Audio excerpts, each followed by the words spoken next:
Hola, hola a todos, ¿cómo están? Espero que estén muy bien.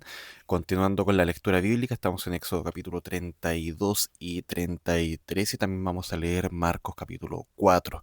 Así que vamos ahí, estamos en Nueva Biblia de las Américas, leyendo toda la palabra de Dios en todo el año, así que los animo, si tienen preguntas también ahí pueden usar los comentarios o grupos de WhatsApp. Y bueno, vamos a lo que nos convoca hoy día. Éxodo capítulo 32. Cuando el pueblo vio que Moisés tardaba en bajar del monte, la gente se congregó alrededor de Aarón y le dijeron: Levántate, haznos un Dios que vaya delante de nosotros. En cuanto a este Moisés, el hombre que nos sacó de la tierra de Egipto, no sabemos qué le haya acontecido. Y Aarón le respondió: Quiten los pendientes de oro de las orejas de sus mujeres, de sus hijos y de sus hijas, y tráiganmelos. Entonces todo el pueblo se quitó los pendientes de oro que tenían en las orejas y los llevaron a Aarón. Él los tomó de sus manos y les dio forma de con buril e hizo de ellos un becerro de fundición. Y ellos dijeron: Este es tu Dios, Israel, que te ha sacado de la tierra de Egipto. Cuando Aarón vio esto, edificó un altar delante del becerro, y Aarón hizo una proclama y dijo: Mañana será fiesta para el Señor. Al día siguiente se levantaron temprano y ofrecieron holocaustos y trajeron ofrendas de paz. El pueblo se sentó a comer y a beber, y se levantó a regocijarse. Entonces el Señor habló a Moisés: Desciende pronto, porque tu pueblo que sacaste de la tierra de Egipto se ha corrompido. Bien pronto se han desviado del camino que yo les mandé. Se han hecho un becerro de fundición y lo han adorado. Le han ofrecido sacrificios y han dicho: Este es tu Dios Israel, que te ha sacado de la tierra de Egipto. El Señor dijo además a Moisés: He visto este pueblo, y ciertamente es un pueblo terco. Ahora pues, déjame, para que se encienda mi ira contra ellos y los consuma, pero de ti yo haré una nación grande. Entonces Moisés suplicó ante el Señor su Dios y dijo: Oh Señor, ¿por qué se enciende tu ira contra tu pueblo, que tú has sacado de la tierra de Egipto con gran poder y con mano fuerte? ¿Por qué han de hablar los egipcios diciendo: Con malas intenciones los has sacado, para matarlos en los montes y para exterminarlos de la superficie de la tierra? Vuélvete del ardor de tu ira, y desiste de hacer daño a tu pueblo. Acuérdate de Abraham, de Isaac y de Israel, tus siervos, a quienes juraste por ti mismo, y les dijiste: Yo multiplicaré la descendencia de ustedes como las estrellas del cielo, y toda esta tierra de la cual he hablado daré a sus descendientes, y ellos la heredarán para siempre. Y el Señor desistió de hacer el daño que había dicho que haría a su pueblo. Entonces se volvió Moisés y descendió del monte con las dos tablas del testimonio en su mano, tablas escritas por ambos lados. Por uno y por el otro estaban escritas. Las tablas eran obra de Dios, y la escritura era escritura de Dios, grabada sobre las tablas. Al oír Josué el ruido del pueblo que gritaba, dijo Moisés: Hay gritos de guerra en el campamento. Pero él respondió: No es ruido de gritos de victoria, ni es ruido de lamentos de derrota, sino que oigo voces de canto. Tan pronto como Moisés se acercó al campamento, vio el becerro y las danzas. Se encendió la ira de Moisés, arrojó las tablas de sus manos y las hizo pedazos al pie del monte. Y tomando el becerro que había hecho, lo quemó en el fuego, lo molió hasta reducirlo a polvo y lo esparció sobre el agua, e hizo que los israelitas la bebieran. Entonces dijo Moisés a Aarón: ¿Qué te ha hecho este pueblo para que hayas traído sobre él tan gran pecado? No se encienda la ira de mi señor, respondió Aarón. Tú conoces al pueblo, que es propenso al mal, porque me dijeron: Haznos un Dios que vaya delante de nosotros, pues no sabemos qué le haya acontecido a este Moisés, el hombre que nos sacó de la tierra de Egipto. Y yo les contesté: El que tenga oro, que se lo quite. Me lo dieron, lo eché al fuego y salió este becerro. Viendo Moisés al pueblo desenfrenado, porque Aarón les había permitido el desenfreno para hacer burla de sus enemigos, se paró Moisés a la puerta del campamento y dijo: El que esté por el Señor, venga a mí. Y se juntaron a él todos los hijos de Leví.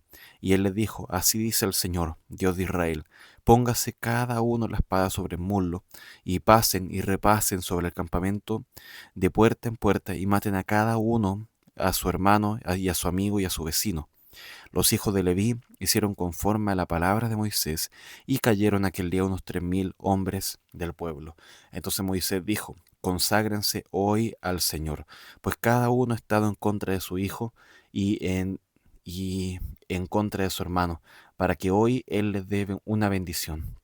Al día siguiente Moisés dijo al pueblo: Ustedes han cometido un gran pecado, y ahora yo voy a subir al Señor, quizás pueda hacer expiación por su pecado.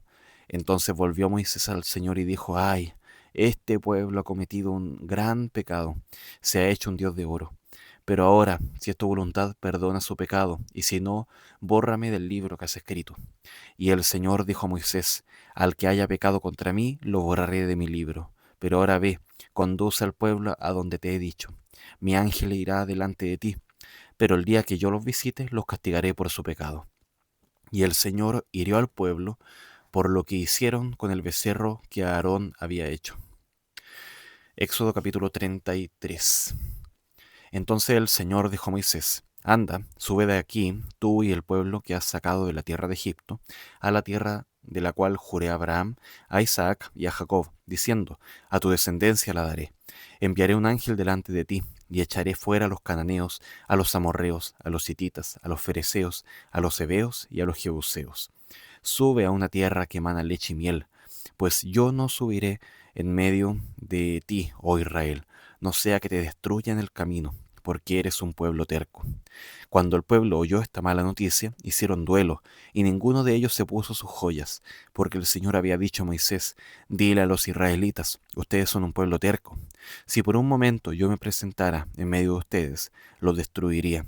Ahora pues quítense sus joyas, para que yo sepa qué he de hacer con ustedes. A partir del monte Horeb, los israelitas se despojaron de sus joyas. Moisés acostumbraba a tomar la tienda y la levantaba fuera del campamento a buena distancia de éste, y la llamó la tienda de reunión. Y sucedía que todo el pueblo buscaba al Señor, salía a la tienda de reunión que estaba fuera del campamento. Cuando Moisés salía a la tienda, todo el pueblo se levantaba y permanecía en pie, cada uno a la entrada de su tienda, y seguía con la vista a Moisés hasta que él entraba en la tienda.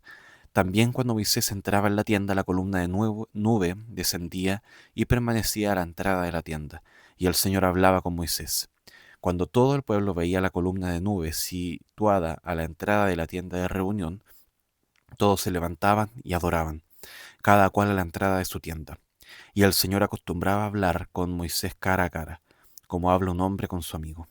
Cuando Moisés regresaba al campamento, su joven ayudante Josué, hijo de Nun, no se apartaba de la tienda. Entonces Moisés dijo al Señor: Mira, tú me dices: haz subir a este pueblo, pero tú no me has declarado a quién enviarás conmigo. Además has dicho: Te he conocido por tu nombre, y también has hallado gracia ante mis ojos. Ahora pues, si he hallado gracia ante tus ojos, te ruego que me hagas conocer tus caminos, para que yo te conozca, y halle gracia ante tus ojos. Considera también que esta nación es tu pueblo. Mi presencia irá contigo, y yo te daré descanso, le contestó el Señor. Entonces Moisés le dijo: Si tu presencia no va con nosotros, no nos hagas salir de aquí. Pues ¿en qué se conocerá que he hallado gracia ante tus ojos y tu pueblo? ¿No es acaso que tú vayas con nosotros, para que nosotros, yo y tu pueblo, nos distingamos de todos los demás pueblos que están sobre la superficie de la tierra? Y el Señor respondió a Moisés: También haré esto que has hablado, por cuanto has hallado gracia ante mis ojos, y te he conocido por tu nombre. Entonces Moisés dijo: Te ruego que me muestres tu gloria. Y el Señor respondió: Yo haré pasar toda mi bondad delante de ti, y proclamaré el nombre del Señor delante de ti. Tendré misericordia del que tendré misericordia, y tendré compasión de quien tendré compasión. Y añadió: No puedes ver mi rostro, porque nadie me puede ver y vivir. Entonces el Señor dijo: Hay un lugar junto a mí, y tú estarás sobre la peña.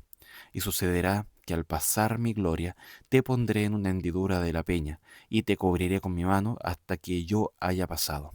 Después apartaré mi mano y verás mis espaldas, pero mi rostro no se verá. Bien, continuamos ahora y vamos con Éxodo capítulo 4. Perdón, Marcos. Marcos capítulo 4. Vamos a ir Lucas, Marcos 5, Una más. Ahí sí. Bien, dice así. Comenzó Jesús a enseñar de nuevo junto al mar, y se llegó a él una multitud tan grande que tuvo que subirse a una barca que estaba en el mar, y se sentó toda la multitud que estaba en tierra a la orilla del mar. Les enseñaba muchas cosas en parábolas, y les decía en su enseñanza: Escuchen, el sembrador salió a sembrar, y al sembrar una parte de la semilla cayó junto al camino, y vinieron las aves y se la comieron. Otra parte cayó en un pedregal, donde no tenía mucha tierra, y enseguida brotó por no tener profundidad de tierra. Pero cuando salió el sol, se quemó, y por no tener raíz, se secó. Otra parte cayó entre espinos, y los espinos crecieron y la ahogaron, y no dio fruto. Y otras semillas cayeron en buena tierra, y creciendo y desarrollándose, dieron fruto y produjeron unas a 30, otras a 60 y otras a 100 por uno. Y añadió: el que tiene oídos para oír, que oiga. Cuando Jesús se quedó solo, sus seguidores junto con los 12 le preguntaban sobre las parábolas. A ustedes les ha sido dado el ministerio del reino, les decía, pero los que están afuera reciben todo en parábolas, para que viendo vean, pero no perciban, y oyendo oigan, pero no entiendan, no sea que te conviertan, no sea que se conviertan y sean perdonados. También les dijo: ¿no entienden esta parábola? ¿Cómo pues comprenderán todas las otras parábolas? El sembrador siembra la tierra. Estos que están junto al camino donde se siembra la tierra son aquellos que en cuanto la oyen, al instante viene Satanás y se lleva la palabra que se ha sembrado en ellos. Y de igual manera, estos en que se sembró la semilla en pedregales son los que al oír la palabra enseguida la reciben con gozo, pero no tienen raíz profunda en sí mismos, sino que solo son temporales. Entonces, cuando viene la aflicción o la persecución por causa de la palabra, enseguida se apartan de ella. Otros son aquellos en los que se sembró la semilla entre los espinos. Estos son los que han oído la palabra, pero las preocupaciones del mundo y el engaño de las riquezas y los deseos de las demás cosas entran y ahogan la palabra y se vuelven estéril. Y otros son aquellos en que se sembró la semilla en buena tierra, los cuales oyen la palabra, la aceptan y dan fruto, unos a 30, otros a 60 y otros a 100 por uno. También Jesús les decía: ¿acaso se trae una lámpara para ponerla debajo de una vasija o debajo de la cama? ¿No es para ponerla en el candelero? Porque nada hay oculto, sino es para que sea manifestado. Ni nada ha estado en secreto, sino para que salga a la luz. Si alguno tiene oídos para oír, que oiga. Además les decía: cuídense de lo que oigan. Con la medida con que ustedes midan se les medirá, y aún más se les dará. Porque al que tiene se le dará más, pero al que no tiene, aunque aún lo que tiene se le quitará. Jesús decía también: el reino de Dios es como un hombre que echa semilla en la tierra, y se acuesta de noche y se levanta de día, y la semilla brota y crece, como él no lo sabe. La tierra produce fruto por sí misma. Primero la hoja, luego la espiga, y después el grano maduro en la espiga. Y cuando el fruto lo permite, él enseguida mete la hoz, porque ha llegado el tiempo de la siega. También Jesús decía: ¿a qué compararemos el reino de Dios, o con qué parábola lo describiremos? Es como un grano de mostaza, el cual cuando se siembra en la tierra, cuando es más pequeño que todas las semillas que hay en la tierra. Sin embargo, después de sembrado, crece y llega a ser más grande que todas las hortalizas, y echa grandes ramas, tanto que las aves del cielo pueden anidar bajo su sombra. Con muchas parábolas como esta, Jesús les hablaba la palabra según podían oírla, y sin parábolas no les hablaba, pero lo explicaba todo en privado a sus propios discípulos. Ese mismo día, caída ya la tarde, Jesús les dijo: pasemos al otro lado. Despidiendo a la multitud, lo llevaron con ellos en la barca, como estaba, y había otras barcas con él. Pero se levantó una violenta tempestad, y las olas se lanzaban sobre la barca de tal manera que ya la barca se llenaba de agua. Jesús estaba en la popa durmiendo sobre una almohadilla. Entonces lo despertaron y le dijeron: Maestro, ¿no te importa que perezcamos? Jesús se levantó, reprendió al viento y dijo al mar: Cálmate, sosiégate. y el viento cesó, y sobrevino una gran calma. Entonces les dijo: ¿Por qué están atemorizados? ¿Cómo no tienen fe? Y se llenaron de gran temor, y se decían unos a otros: ¿Quién es este, que aun el viento y el mar le obedecen? Bien, eso fue Éxodo 32 y 33 y Marcos 4. Vemos acá al pueblo en Éxodo esperando que baje Moisés, y veían que se demoraba. Entonces la impaciencia ahí junto con la incredulidad generan ya todo este caos. En cambio después vemos a Jesús enseñando la palabra. Claro, a Moisés le está revelando la ley también, y vemos acá a Jesús también enseñando. Y después, y aún así cuando están en la tempestad y ven que Jesús no reacciona, ven que Jesús está así, entonces claman a Él, y lo que Jesús reprende ahí es su falta de fe también. Entonces, de alguna forma, de una u otra, el pueblo con esta idolatría, o los discípulos con esta desconfianza, este miedo, manifiestan que el hombre cae en esta incredulidad, y que necesitamos constantemente de la presencia de Dios. En Éxodo Moisés plantea esto a Jesús, que sin la presencia de Dios no hay esperanza. Y después, cuando los discípulos están en la barca con Jesús ahí presente físicamente, aún así, sin experimentar esta presencia con fe, con esperanza, aún así no tiene ese mismo efecto. Necesitamos estar delante de Dios, pero no solamente verlo en el sentido como buscaba Israel, que Moisés bajara y estuviera ahí, sino que vivirlo con fe y esperanza a pesar de que de que tengamos que esperar. Así que de alguna forma ahí al final de Marcos, o lo que se veía ahí en el episodio del becerro de oro, se ve caos, se ve esta crisis interna, se ve a Moisés intercediendo: perdónalos, aún así si no, bórrame a mí mismo del libro. Y vemos a Jesús ahí obrando ya.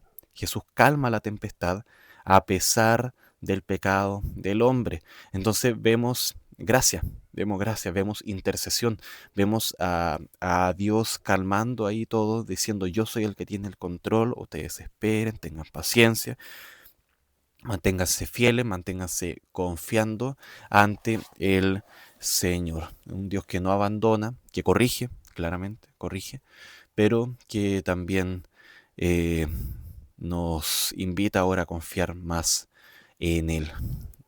No es la idea que busquemos esta reprensión, ni siquiera al nivel como fue reprendido el pueblo en Éxodo, sí, y tampoco que busquemos esa reprensión como Jesús diciendo: ¿acaso ustedes no tienen fe? Pero también tenemos que ser conscientes de nuestra debilidad, de que podemos vernos sucumbidos de alguna forma, y en ese momento es cuando más tenemos que buscar con esperanza y con fe la presencia de nuestro Dios, que nos consuela y nos afirma. Así que bueno, vamos a orar. Gracias, Padre, por tu palabra, que nos muestra tu voluntad, que nos muestra la debilidad del hombre, que nos muestra cuánto necesitamos de ti, que nos muestra también que tu presencia es lo que necesitamos en este momento, que en ella podemos hallar esperanza. Ayúdanos, Señor, a entenderla, a vivirla con verdadera fe, con fidelidad a ti, con gozo, a pesar de las distintas circunstancias que podamos vivir. Te agradezco, Padre Santo, por todo. Te ruego, Señor, por todos aquellos que puedan escuchar y leer esta palabra, y que en tu gracia pueda transformar a más y más de tus hijos cada día, y también, por supuesto, aquellos que no te conocen, que puedan llegar al verdadero conocimiento de tu palabra para vida eterna. Oramos en el nombre de Jesús. Amén. Bueno, que el Señor les bendiga. Un gran abrazo. Chao, chao.